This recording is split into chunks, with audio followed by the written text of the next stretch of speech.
Hello friend, CGPSC handwritten notes की YouTube channel में आप सभी का बहुत बहुत स्वागत है। चलेगा, हम लोग छत्तीसगढ़ में सहायक शिक्षक और CGTET तीनों को लेकर बाल विकास का गहन अध्ययन कर रहे थे। ये क्लास नंबर 10वां है। अभी तक आपने एपिसोड नंबर 1 से 9 तक नहीं देखा है तो ज़रूर देखिएगा। हर क्लास बहुत इंपॉर्टेंट है, स्पेशली छत्तीसगढ़ लेवल के जितने भी टीचिंग लाइन के एग्जाम हो रहे हैं उनको ध्यान में रख के जैसा नया पैटर्न पे क्वेश्चन आता है उस पैटर्न पे हम लोग चल रहे हैं। अभी तक आप जिन लोग क्लास अटेंड कर रहे हैं उनको वैल्यू समझ में आ गया होगा कि मार्केट में कोई भी बुक नहीं है जो इसका बराबरी कर पाए। तो पूरा ध्यान से पढ़िएगा। पूरी क्लास निःशुल्क है, कोई फीस इसके हमारे द्वारा नहीं लिया जाता। क्लास के लिए निःशुल्क क्लास आपको करवाई जा रही है, लेकिन इसका वैल्यू बहुत ज़्यादा है। ठीक है, चलेगा। तो अभी तक हम लोगों ने कंप्लीट ये सारी चीज़ें कंप्लीट कर ली हैं। जो आज नया पढ़ेंगे वो संज्ञानात्मक विकास पर चर्चा करेंगे। फिर हम लोग संज्ञानात्मक विकास को पूरा डिटेल से समझेंगे, जितने नए क्वेश्चन बन सकते हैं उन सभी को कवर करेंगे। उसके बाद हम लोग जीन पियाजे का सिद्धांत पे गहन अध्ययन करेंगे हम लोग। ठीक है, तो चलेगा, एक बार क्लास को शेयर करिए फिर स्टार्ट करते हैं। डेली 9 PM में होती है, ध्यान रखेंगे। थोड़ा सा अभी आगे पीछे अल्टरनेट हो रहा है क्योंकि टाइम टेबल के अनुसार हम लोग चल रहे हैं। 3-4 बैच है एक साथ लेके चल रहे हैं। सहायक शिक्षक बैच, CGTET बैच, अलग अलग बैचेस हैं प्रैक्टिस के लिए। ठीक है, तो जी अगर आप अभी तक हमारे प्रैक्टिस बैच से नहीं जुड़े हैं, कितना भी आप तैयारी करें, जब तक प्रैक्टिस नहीं करेंगे तब तक आपकी तैयारी अधूरी है। तो ये नंबर नोट कर लीजिए, फिर क्लास स्टार्ट करेंगे।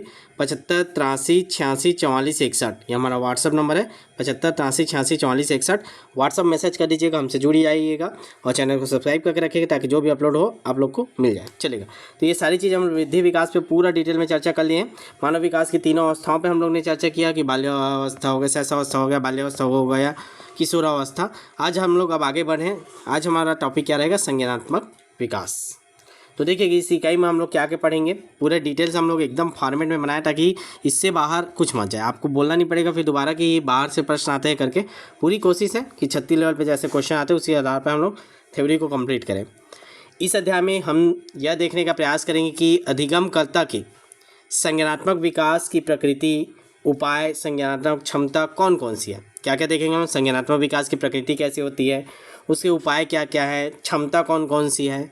ठीक है, और क्या देखेंगे? मनोविज्ञान शिक्षण का मार्ग प्रशस्त कैसे कर सकता है। मनोविज्ञान के बारे में देखेंगे कि जो मनोविज्ञान है, क्यों हम लोग बाल विकास पढ़ रहे हैं, क्यों ज़रूरत इसका है, क्यों जो ये बाल विकास है मनोविज्ञान ही है। तो मनोविज्ञान शिक्षण का मार्ग कैसे प्रशस्त कर सकता है। इसके संदर्भ में पियाजे की मनोवैज्ञानिक सिद्धांत की क्या भूमिका है। ठीक है, जो पियाजे ने जो मनोविज्ञान का सिद्धांत दिया है, या जिसको हम लोग जानते हैं पियाजे का संज्ञानात्मक विकास सिद्धांत, उसकी क्या भूमिका है, इसके बारे में हम लोग डिटेल से पढ़ेंगे। फिर आगे देखेंगे वाइगोत्स्की, इसके बारे में भी पढ़ेंगे। वाइगोत्स्की ने क्या दिया है? सामाजिक सांस्कृतिक सिद्धांत। पहले तो यहीं से क्वेश्चन बनता है, आपको तो यही याद होना चाहिए। ये दोनों यहाँ से 2 क्वेश्चन यहीं बनेंगे। पियाजे का मनोवैज्ञानिक सिद्धांत है, वाइगोत्स्की का क्या है? सामाजिक सांस्कृतिक सिद्धांत है। दोनों याद रखेंगे। के द्वारा व्यक्ति सामाजिक वातावरण में रहते हुए आपसी प्रतिक्रिया के द्वारा कैसे सीखता है, और संस्कृति की ज्ञान के निर्माता में क्या भूमिका है, ये पढ़ेंगे। फिर अगला हम लोग तीसरा पढ़ेंगे, कोहेल वर्ग के नैतिक विकास के सिद्धांत के अंतर्गत जो नैतिक दुविधाएं उत्पन्न होने पर व्यक्ति के द्वारा लिए गए निर्णय। कोहल वर्ग का जो सिद्धांत दिया है वो कौन सा सिद्धांत का नाम? तो नैतिक विकास का सिद्धांत, ये नाम याद रखेंगे। ठीक है, पहला आप लोग याद रखेंगे पियाजे का संज्ञानात्मक विकास, दूसरा याद रखेंगे वाइगोत्स्की का सामाजिक सांस्कृतिक सिद्धांत, और तीसरा आपको याद रखना है कोहेल वर्ग का नैतिक विकास का सिद्धांत। ये तीनों चीज़ें आपको डिटेल में पढ़ना है। ठीक है, जो कोहेल वर्ग के नैतिक विकास के सिद्धांत के अंतर्गत जो नैतिक दुविधा उत्पन्न होने पर व्यक्ति के द्वारा क्या क्या निर्णय लेने की सार्थकता है, कितनी है, साथ ही ये सब के बारे में पढ़ेंगे। और क्या पढ़ेंगे? एक और लास्ट है, अगला याद रखेंगे, इरिक्सन के मनोसामाजिक विकास के माध्यम से मनोविज्ञान मानव कैसे मार्गदर्शन करता है, इस पर प्रकाश डाला गया है। तो हम लोग इस चैप्टर के अंदर इतने सारी चीज़ों पर हम लोग अभी गहन अध्ययन करेंगे। तो तैयार हैं आप सभी? किसी भी अध्याय को आप लोग पढ़ते हो तो पहले ये जो परिचय है उसको आप लोग पढ़ना चाहिए कि आज हम लोग क्या क्या पढ़ेंगे, किन किन टॉपिक पे बात करेंगे, ये सारी चीज़ें आपको पहले क्लियर होनी चाहिए। ठीक है, चलिए अब एक एक करके स्टार्ट करेंगे। आज की क्लास में हम पियाजे का मनोवैज्ञानिक सिद्धांत स्टार्ट कर रहे हैं। लंबा जाएगा क्लास थोड़ा, ठीक है, हो सकेगा 2 क्लास में कंप्लीट करेंगे, क्योंकि नोट्स भी आपको बनाने के लिए मैं बोला हूँ क्योंकि नोट्स बना लीजिए, बाद में ये पैड कोर्स में मिलेगा। ठीक है, तो अभी निःशुल्क मेरा है तो फ़ायदा उठाइए, पूरी निःशुल्क क्लास मेरे द्वारा दी जा रही है, तो जो इसको कंप्लीट कर लीजिए नोट्स बना के। और बाकी एक प्रैक्टिस बैच मोस्ट इंपॉर्टेंट है। जितने लोग भी यूट्यूब में जुड़ रहे हैं, अगर आप नहीं जुड़े हैं तो जरूर जुड़िएगा ना, क्योंकि प्रैक्टिस जब तक आप नहीं करेंगे तब तक आपकी तैयारी अधूरी है। चलेगा, पूरा डिटेल से पढ़ेंगे। संज्ञानात्मक विकास के क्या तात्पर्य है, मीनिंग देखते हैं क्या होता है, उसको पहले समझ लेते हैं। फिर अलग अलग करके सभी मनोवैज्ञानिकों का सिद्धांत को देखेंगे। संज्ञानात्मक विकास से हमारा तात्पर्य है बालक के व्यापक और स्थायी रूप से ज्ञान के विकास से है। जो बालक का व्यापक मतलब बहुत गहरा, ठीक है, व्यापक रूप से और स्थायी रूप से उसके ज्ञान के विकास से, उसके ज्ञान का विकास से हम लोग संज्ञानात्मक विकास से हम लोग उनके ज्ञान के बारे में जानते हैं। ज्ञान हमें ज्ञानेंद्रियों के माध्यम से अनुभव के रूप में प्राप्त होता है। अब हमें ज्ञान कैसे मिलता है? ज्ञानेंद्रिय मतलब कौन कौन से आपके 5 ज्ञानेंद्रिय है ना, आँख हो गया, मुंह हो गया, जीभ हो गया, कान हो गया, ठीक है, स्किन हो गया। तो इन ज्ञानेंद्रियों के माध्यम से जो हम लोग अनुभव करते हैं वही तो ज्ञान है। यह अनुभव प्राकृतिक वातावरण व सामाजिक वातावरण दोनों से जुड़ा हुआ है, किंतु हम सभी अनुभवों का प्रत्यक्षीकरण नहीं कर पाते। सब अनुभव को हम लोग नहीं समझ पाते, कुछ को हम लोग समझ जाते हैं छू के जान के, तो उस चीज़ को हम लोग नाम दे दिए हैं। हम केवल उन्हीं अनुभवों का प्रत्यक्षीकरण कर पाते हैं जो हमारे पूर्व अनुभव से जुड़ा हुआ है। अब कोई नया चीज़ आपको खिला देंगे तो आप बहुत बता नहीं पाओगे, लेकिन अगर हम लोग उसको जोड़ते हैं, हम लोग कुछ जैसे खाए, कुछ भी आप नया खिलाएगा, बोलोगे एक ठो खट्टा खट्टा लग रहा है। अब आपको जो खट्टा है उसका अनुभव आपको पहले से पता है, इसीलिए आप उसको जोड़ दे रहे हो कि आप जो नया चीज़ खा रहे हो, जो नया अनुभव ले रहे हो, उसको भी आप जोड़ रहे हो पूर्व अनुभव से कि ये भी खट्टा टाइप का लग रहा है करके। समझ रहे हो मेरे बात को? कि हम लोग क्या करते हैं, जो नया कुछ आता है तो उसको हम लोग पूर्व अनुभव से जोड़ने की कोशिश करते हैं, ठीक है, क्योंकि पूर्व अनुभव से ही नवीन अनुभव की प्राप्ति होती है। ठीक, अभी जैसे आप इसको पढ़ रहे होगे तो आप पूर्व अनुभव जोड़ेंगे, अच्छा ऐसा तो सर और पहले पढ़ाए थे, पुराना क्लास भी अपलोड है तो उसको भी और पढ़ लेते हैं करके, उसी के अनुसार है ऐसे करके। तो पूर्व अनुभव से ही हमें नवीन अनुभव की प्राप्ति होती है। अनुभव तब तक सार्थक नहीं होते जब तक उनका प्रत्यक्षीकरण नहीं होता, और अधिगम करने के लिए प्रत्यक्षीकरण करना अनिवार्य है। ठीक है, प्रत्यक्षीकरण मतलब सामने प्रत्यक्ष रूप से उसको अनुभव करना, क्योंकि प्रत्यक्षीकरण ही संज्ञानात्मक विकास को समझने का एकमात्र मार्ग है। यहाँ से क्वेश्चन बनता है, संज्ञानात्मक विकास को समझने का एकमात्र मार्ग कौन सा है? 4 ऑप्शन दे देगा, कुछ भी, उसमें रहेगा प्रत्यक्षीकरण सही आंसर। तो आप लोग पढ़ते हो, क्वेश्चन बना के पढ़ा करो। मैं बार बार बोलता हूँ, आप 4 लाइन भी पढ़ रहे हो, 4 क्वेश्चन बनना चाहिए, ठीक है। तो वो समझ में आ रहा होगा संज्ञानात्मक विकास के बारे में हम लोग कैसे समझते हैं, क्या है उसका कॉन्सेप्ट, ठीक है। और देखते हैं, देखें उदाहरण समझेंगे। बालक जब जन्म लेता है तो प्राकृतिक व सामाजिक वातावरण में प्रवेश करता है, ठीक है। जब जन्म लेता है तो फिर वो धीरे से प्राकृतिक और सामाजिक वातावरण में प्रवेश करता है, जहाँ शुरू में वह जो कुछ भी देखता है वो सुनता है, अपने ज्ञानेंद्रियों के माध्यम से उसका अनुभव का प्राप्त करता है, किंतु वह सभी अनुभव प्राप्त नहीं कर पाता, क्योंकि अधिकांश अनुभव उसके लिए क्या होता है, नया होता है, उसके निर्थक हो जाते हैं।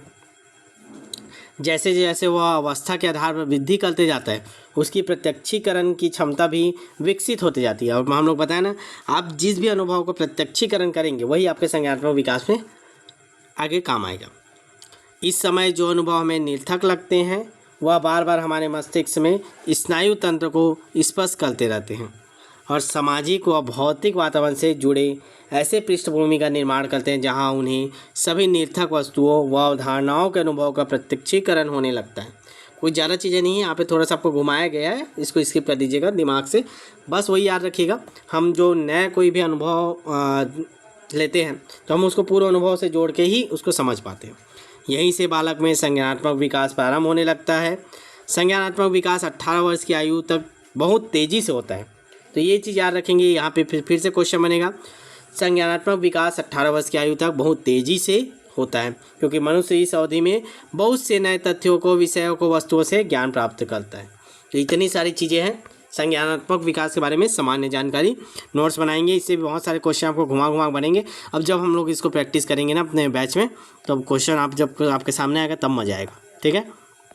तो संज्ञानात्मक विकास के बारे में देख लिए। अब चलिएगा आज एक सिद्धांत स्टार्ट करते हैं, पियाजे का संज्ञानात्मक विकास, ठीक है। ध्यान से पढ़ेंगे, बहुत इंपॉर्टेंट है, आप सभी जानते हैं इसको। तो बाकी आपके मार्केट में जो बुक होगा उसमें इतना डिटेल से नहीं दिया रहता जितना डिटेल्स आज हम लोग पढ़ रहे हैं, समझ रहे हैं। 10 क्लास हो गया, 10 क्लास में केवल एक चैप्टर ही हम लोग अभी तक कंप्लीट किए, वृद्धि और विकास संबंधित, ठीक है। लेकिन इतना सारा है कि उसमें 30 क्वेश्चन में से 5 से 7 क्वेश्चन आपके बन जाएंगे अगर आप वो 10 क्लास भी देखे होंगे अच्छे से। तो मेन टॉपिक को मैं कवर कर रहा हूँ, ठीक है। सिलेबस के अकॉर्डिंग ही है, लेकिन टॉपिक आगे पीछे है। मैं जो जिसका वेटेज ज़्यादा है उसको पहले पढ़ा रहा हूँ, जिसका वेटेज कम रहेगा उसको बाद में देखेंगे, ठीक है। चलेगा। जीन पियाजे कहाँ के रहने वाले थे? सबसे पहले क्वेश्चन बनता है तो याद रखें स्विट्जरलैंड के। बहुत सारे यूट्यूब में वीडियो हैं इसके, आप लोग देखे भी होंगे। आज रिवीजन कर लीजिए मेरे साथ, कुछ नया मिलता है तो उसको नोट कर लीजिए, बाकी नोट्स बनाना चाहे तो आप बनाइए। जीन पियाजे स्विट्जरलैंड के प्रसिद्ध चिकित्सा मनोवैज्ञानिक थे। दोनों चीज़ें याद रखेंगे। कहाँ के रहने वाले थे? स्विट्जरलैंड के। कौन थे वो? चिकित्सा से संबंधित मनोवैज्ञानिक थे जो बाल विकास पर किए गए अपने कार्यों के कारण प्रसिद्ध हैं। इनके द्वारा संज्ञानात्मक विकास का सिद्धांत विकसित किया गया है। तो 3-4 क्वेश्चन इसको याद रखेंगे। ये पूछता है संज्ञानात्मक विकास का सिद्धांत किसने विकसित किया है? तो किसने विकसित किया है संज्ञानात्मक विकास का सिद्धांत? याद रखेंगे जीन पियाजे ने। ठीक है, चलिए आगे देखेंगे। पियाजे की रुचि ज्ञान शास्त्र में थी। इसको भी याद रखेंगे। पियाजे की रुचि किस में थी? तो याद रखेंगे ज्ञान शास्त्र में। ठीक है, वह बालक द्वारा ग्रहण किए गए ज्ञान के स्वरूप को समझना चाहते थे। मतलब बच्चा कैसे ज्ञान को ग्रहण कर रहा है, किस रूप में ग्रहण कर रहा है। हम लोग कुछ बोल देते हैं तो बस उसको याद कर लेता है कि उसको उसके अनुभव को समझने की कोशिश करता है।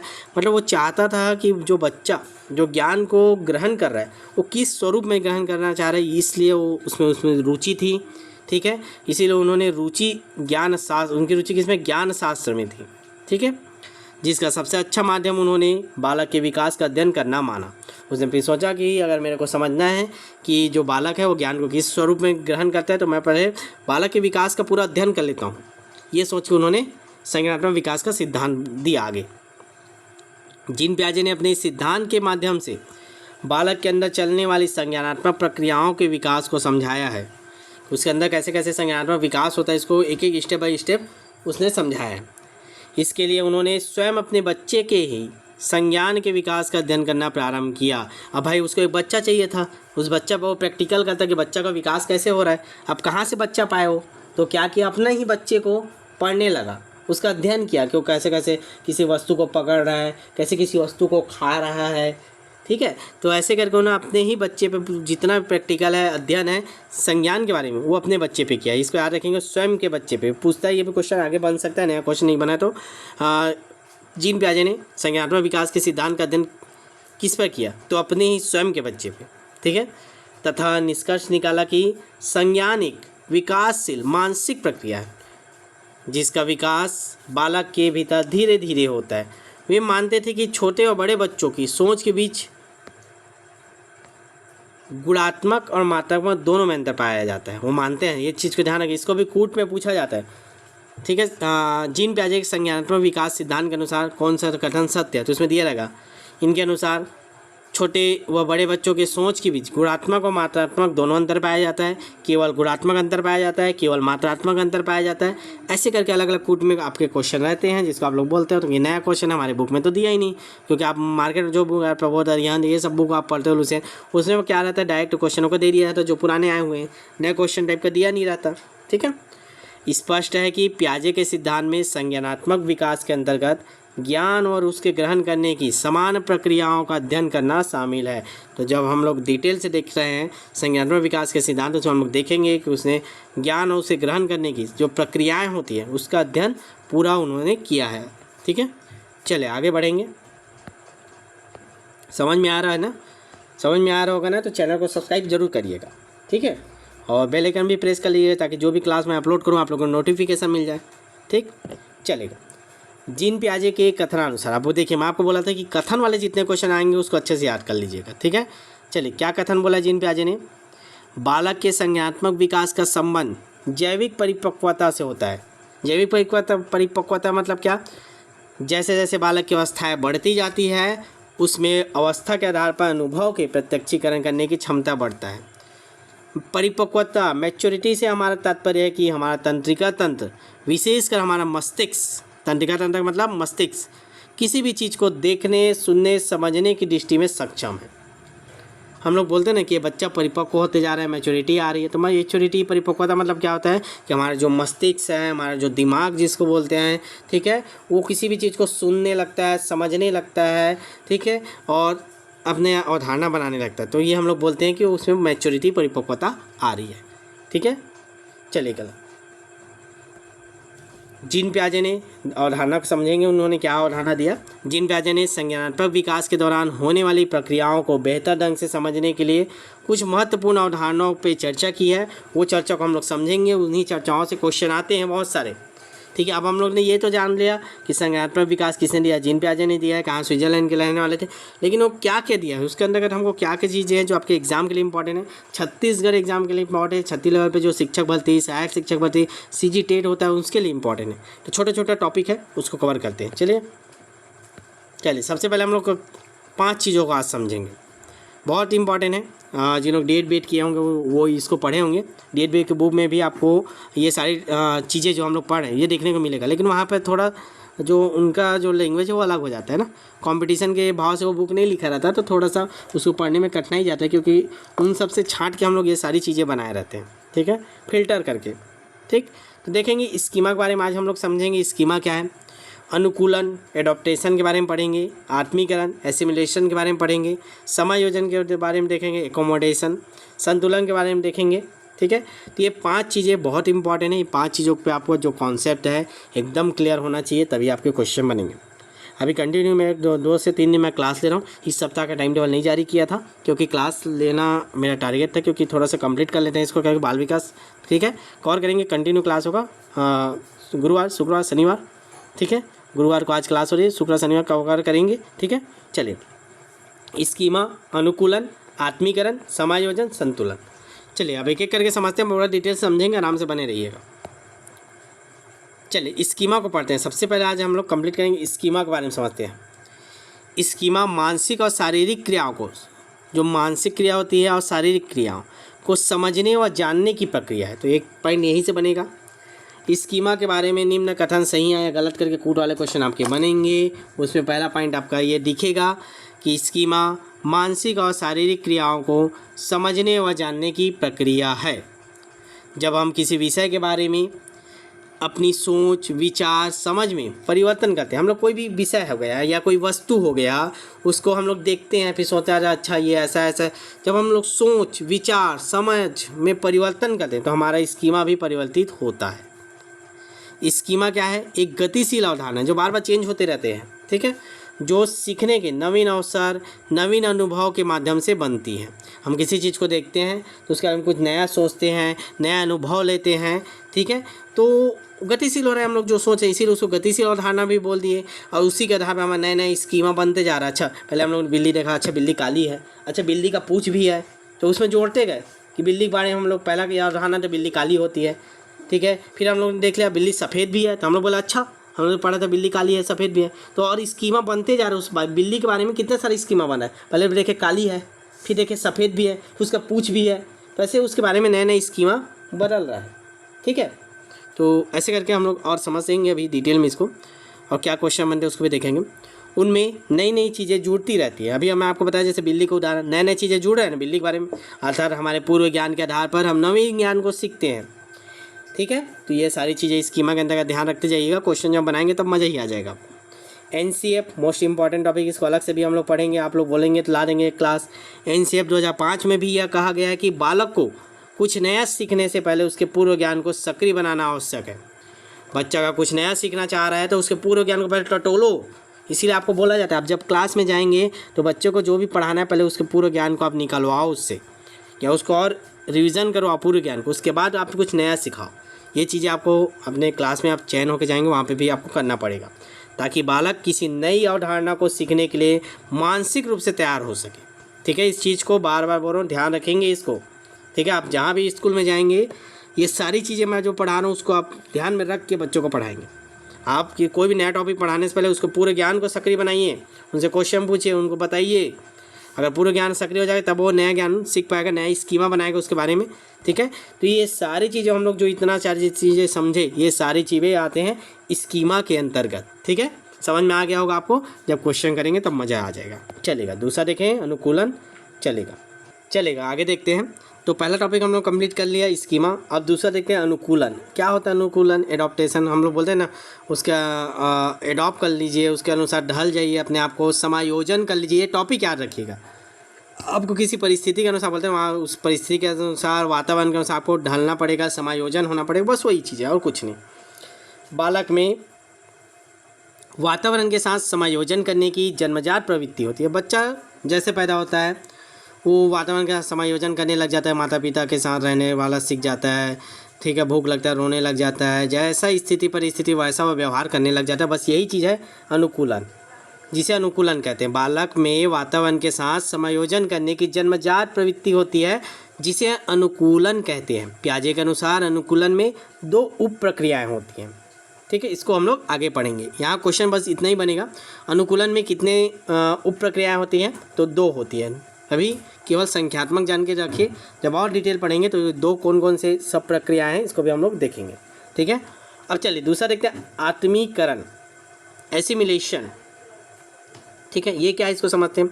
यह वह प्रक्रिया है जिसमें बालक नए ज्ञान को पूर्व ज्ञान में शामिल कर लेता है, अर्थात बालक नए ज्ञान का आत्मसात पुराने स्कीमा में कर लेता है। वही चीज़ें हैं जो हम लोग स्कीमा में पढ़े, लेकिन स्कीमा में वो क्या कर रहा था, नए ज्ञान को पूर्व ज्ञान से सीख रहा था, ठीक है। पूर्व ज्ञान के आधार पर नए ज्ञान, जैसे मैं आपको बोला कि आप मैं खाने के लिए उसको एक फल दे दिया, वो ऐसा खाया हल्का सा, फिर उसको खाया, फिर बोला कि ये तीखा तीखा लग रहा है, तो अपना पूर्व ज्ञान निकाला कि तीखा का स्वाद कैसे होता है, फिर उसको इसको जोड़ दिया कि पूर्व ज्ञान से जो नया ज्ञान है उसको अनुभव किया गया, प्रत्यक्षीकरण किया गया, तो स्कीमा कहलाया। अब लेकिन वो उसी को ऐड कर रहा है, जैसे बिल्ली वाला बताया कि वो देखा कि बिल्ली को पहले देखा कि काला होता है, ठीक, वो देख लिया था बिल्ली काला होता है। अब फिर एक और बिल्ली देख लिया, वो बोला सफ़ेद भी होता है, अब जोड़ लिया बिल्ली काली भी होती है सफ़ेद भी होती है, बिल्ली के पूँछ भी होता है और 4 पैर भी होता है, ऐसे नया उसी में जोड़ रहा है, ठीक है, पुराने ज्ञान में और नया जोड़ रहा है, तो क्या हो जाता है, आत्मीकरण हो जाता है। अब पुराने ज्ञान से नया ज्ञान बस सीख रहा है, उसको रिलेट करके नया चीज़ सीख रहा है पुराने से, तो वो आपके स्कीमा के अंदर आता है, लेकिन आत्मीकरण में वो पुराने ज्ञान में ही नए ज्ञान को मिला देता है, ऐड कर लेता है, ठीक है। इसको और समझेंगे जब क्वेश्चन सॉल्व करेंगे तो, और बाकी यूट्यूब में बहुत सारे इस पर अलग से आपको वीडियो मिल जाएगा, अलग अलग टॉपिक को आप सर्च करके और डिटेल से अध्ययन कर सकते हैं। यह वह प्रक्रिया जिसमें बालक नए ज्ञान को पूर्व ज्ञान में शामिल कर लेता है, ये टॉपिक याद रखें, टर्म्स याद रखेंगे, शामिल कर लेता है, अर्थात बालक नए ज्ञान का आत्मसात पुराने स्कीमा में कर लेता है, ठीक है, चलेगा। समायोजन तो पढ़ ही लिए हैं जी, वही चीज़ें हैं। समायोजन क्या होता है, वह मानसिक प्रक्रिया जिसमें बालक नई सूचनाओं के अनुसार समायोजन करता है, अर्थात स्कीमा को वातावरण के अनुसार समायोजित कर देता है। जैसे वातावरण में जो नई चीज़ सीख रहा है, जो नया अवधारणा बना उसके दिमाग में, वातावरण के अनुसार उसको भी अपने दिमाग में बसा लेता है, यही है समायोजन, ठीक है, चलेगा, उतना इम्पोर्टेंट नहीं है क्वेश्चन के लिए। चलिए संतुलन को थोड़ा समझते हैं, लास्ट है ये, संतुलन को कंप्लीट करते हैं। जब भी मनुष्य कोई नया ज्ञान अपनी ज्ञानेंद्रियों के माध्यम से अनुभव के रूप में ग्रहण करता है, तो हम मानव मस्तिष्क में अलग अलग नहीं रहते, बल्कि वह सभी अनुभव संगठित रूप में मस्तिष्क में रहते हैं। इसे हम गेस्टाल्ट भी कहते हैं। इस चीज़ को समझिएगा, थोड़ा सा आपको जो शब्द है वो कठिन है यहाँ पे, ठीक है, ये कठिन है, लेकिन आपको इसको समझना पड़ेगा कि जब भी मनुष्य कोई नया ज्ञान अपनी ज्ञानेंद्रियों के माध्यम से अनुभव के रूप में ग्रहण करता है, तो वह मानव मस्तिष्क में अलग अलग नहीं रहते, बल्कि वह सभी अनुभव संगठित रूप से एक साथ मस्तिष्क में रहते हैं। मतलब ये बोलना चाह रहा है कि जो हम लोग बहुत सारे अनुभव सीख रहे हैं ना, अलग अलग, तो सब एक जगह आके हमारे दिमाग में एक साथ संगठित होकर दिमाग में अवधारणा का रूप लेते जाते हैं। इसी को हम लोग क्या बोलते हैं, गेस्टाल्ट बोलते हैं, ठीक है। गेस्टाल्ट हमेशा समग्र रूप में रहता है, ध्यान रखेंगे, मतलब एक साथ रहेगा, संगठित, ये शब्द याद रखेंगे, समग्र बोलो या संगठित रूप में रहता है। किंतु इसका अर्थ यह नहीं है कि इससे हमारी जो मस्तिष्क की संरचना का विकास रुक जाता है। हमारा मस्तिष्क निरंतर नए नए अनुभवों को ग्रहण करता है और उसे मस्तिष्क के अंदर समग्र पुराने अनुभव से जोड़ने का प्रयास करता है। जैसे जैसे मानव मस्तिष्क को नवीन अनुभव से पूर्व अनुभव जुड़ते जाते हैं, हमारा मस्तिष्क विकसित होते जाता है और हमारे मस्तिष्क में अनुभव भी बढ़ते जाते हैं, और यही संज्ञानात्मक क्षमता का विकास होता है। इसे स्पष्ट और रूप से समझा जा सकता है। तो आज हम लोग यहीं तक करते हैं, इसके आगे क्या जो रहेगा वो कल करेंगे, ठीक है। एक टॉपिक थोड़ा सा और चलेंगे, इसको भी देख लेते हैं। जब मस्तिष्क में कोई नया अनुभव प्राप्त होता है तो पूर्व में संचित अनुभवों में तनाव उत्पन्न हो जाता है। अच्छा, मैंने तो ये पढ़ा था, अरे ये तो नया चीज़ पढ़ा रहे हैं सर, अभी कुछ लोगों के में तनाव उत्पन्न होगा, क्योंकि आप लोग जो बुक मार्केट में पढ़े उसमें ये सारी चीज़ें डिटेल में नहीं दिया रहता, तो थोड़ा सा तनाव आ गया होगा अब आप में कि हमने जो पुराना जो अनुभव था ये नया चीज़ मिल रहा है करके। यह तनाव तब तक बना रहता है जब तक मस्तिष्क में उन पुराने अनुभवों के साथ नए अनुभवों को जोड़कर एक नई संज्ञानात्मक संरचना का निर्माण ना कर लिया जाए। इसलिए मैं बार बार बोलता हूँ, आप कहीं भी coaching class, pad class, offline online कहीं भी क्लास लिए होंगे, उसके साथ साथ हमारा फ्री वाला जो क्लास है उसको देखिए, प्लस प्रैक्टिस बेस से ज़रूर जुड़िए, प्रैक्टिस कीजिए।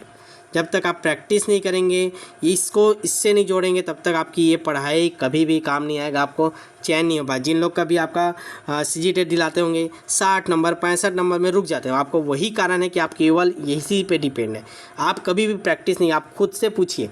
जिन लोग कभी सीजीटेट क्वालिफाई नहीं हो पा रहा, उन लोग ध्यान देंगे, आपका केवल एक ही कारण है, केवल और केवल प्रैक्टिस। आप खुद से पूछिए कि आपने प्रैक्टिस किया है क्या। मैं उसको प्रैक्टिस नहीं बोल रहा हूँ जो आप बुक में पढ़ते हो, अरिहंत होगा, प्रबोध होगा, उसके पीछे जो 20-25 क्वेश्चन दिए रहते हैं उसको बनाना प्रैक्टिस नहीं है। प्रैक्टिस का मतलब होता है जितने भी नए क्वेश्चन बन सकते हैं, सारे संभावित क्वेश्चनों के साथ नए नए क्वेश्चनों को प्रैक्टिस करना। हर टॉपिक का रोज़ पढ़ो, रोज़ प्रैक्टिस। ऐसा नहीं कि आप अभी सोच रहे होंगे कि अभी मैं पढ़ लेता हूँ, पहले थ्योरी कंप्लीट कर लेता हूँ, फिर प्रैक्टिस करूँगा, तो वो तैयारी फिर कोई मतलब नहीं। लास्ट में आपको कोई समय ही नहीं मिलेगा वह सब करने का। आप साथ ही साथ करते जाइए, पढ़ते भी जाइए, प्रैक्टिस कीजिए नए नए क्वेश्चनों के साथ, और अपना जो चयन है उसको पक्का कीजिए। एक बार नंबर नोट करिए और मैसेज कीजिए, आज ही जोड़िए 75 83 86 44 61। नाम मात्र की फ़ीस लेते हैं मेरे द्वारा। जो क्लासेस है वो पूरा निःशुल्क है। ध्यान रखेंगे, मेरे द्वारा जो क्लास लिया जा रहा है मैं कोई फीस नहीं लेता, पूरा निःशुल्क पढ़ाता हूँ।